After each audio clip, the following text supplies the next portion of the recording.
You probably heard the stories already. The developer of the very popular indie game Phil Fish is at it again.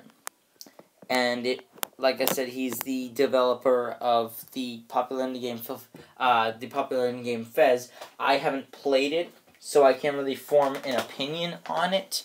But of the gameplay I've seen, the gameplay that I've seen, and of what I've heard, it looks like a pretty fun game, and I might pick it up. Let me just give you a little backstory and see what your opinion could be about this guy. This guy who's staring angrily for some reason at a 30-year-old outdated Macintosh. Looks like it's in some sort of Word program. It's probably what he makes his games on. Anyway, he was working on Fez 2, which a lot of people were anxious to play, and somebody called him a fucking hipster, and a couple of other things, and just like that, he canceled the game. It just shows that he can't really take criticism. And if you look up a lot of his quotes, he's very egotistical. He makes fun of kind of anybody that steps in his way, and he makes fun of people just for the sake of feeding his ego. He makes fun of the film industry. He makes fun of other indie developers. And when they make fun of him back, he has a meltdown. He has a temper tantrum. Like a little kid. So, I can't really understand why he acts like this, besides that his game got big, so now he acts like this. And I can probably tell what your opinion is on him already, but a new thing is that he was ranting on Twitter about how he noticed a lot of people are uploading gameplay of his game Fez. And he says, oh my god, anybody who uploads any sort of gameplay of any game has to pay part of their ad revenue to developers. Either that or it's piracy. Is this guy fucking mental? Alright. I know a lot of my subscribers, since my channel is mostly based on video games now, as opposed to the early days, and my old channel where I mostly focused on Legos.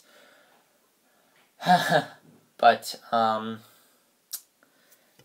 I guarantee most of my subscribers and a few of my fans, I'm not sure if I really have a fan base, but if I do, it must be very, very small, but have bought in video games before. But have they ever paid money for gameplay? No. I guarantee no one who knows anything about video games knows that you don't pay for that, and it would be very moronic to, because there's absolutely no reason to.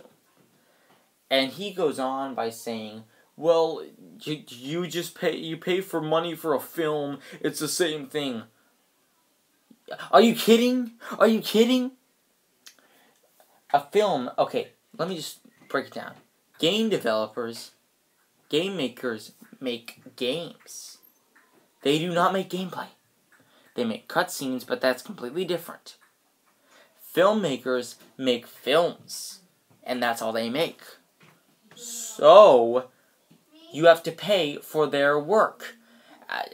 I don't understand if you think that it's on the same level. And okay, in certain scenarios, to give this guy some credit, in certain scenarios he's right. If somebody uploads gameplay and it's just it is very music heavy, like it's very soundtrack heavy, and there's absolutely no commentary, and there's a lot of dialogue, and the dialogue could be like copyrighted.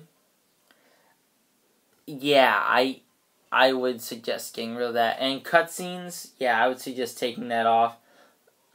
But he's talking about everything. He's talking about machinimas. Red versus Blue, Arby and the Chief, he's talking about that. He's talking about his game. Because everybody knows this is just another one of his money-grubbing excuses. Because he's that egotistical. But you see, the thing is, no other developer thinks like this. In fact, a lot of people think the exact opposite. like Activision. Here. Let me focus on Activision for a second. Even though I hate this guy too, Irate Gamer. It was pretty smart of Activision, which by the way I don't care for either. They give him free Skyland, or supposedly they give him free Skylanders, and that brings in some of Irate Gamer's idiots. But Irate Gamer's idiots have deep pockets, and Activision knows this. So they think, this guy could push our product, and if we just give him some free stuff, he'll talk about it, and boom, we make an enormous net profit. But this guy, he's probably too dumb to even notice it, because he probably hasn't been on the internet in a while, because he doesn't really know standards. This is the computer right here, probably what he uses to get on the internet. But he doesn't know that if he does this, he's killing his own success. And yes, Nintendo did sort of do the same thing, but at least they realized their mistake. In fact, very quickly. But I bet this guy's going to stick with it, because that's how thin-skinned and how thick-skulled he is. Anyway, I want to wrap this video up by saying, Phil Fish, in the very likely chance, or unlikely chance you're going to watch this, what is going through your head? It's just, I am amazed how someone can just be this dense, how someone doesn't really think things through, and they don't realize, wait, the opposite of what I'm saying could be good for me.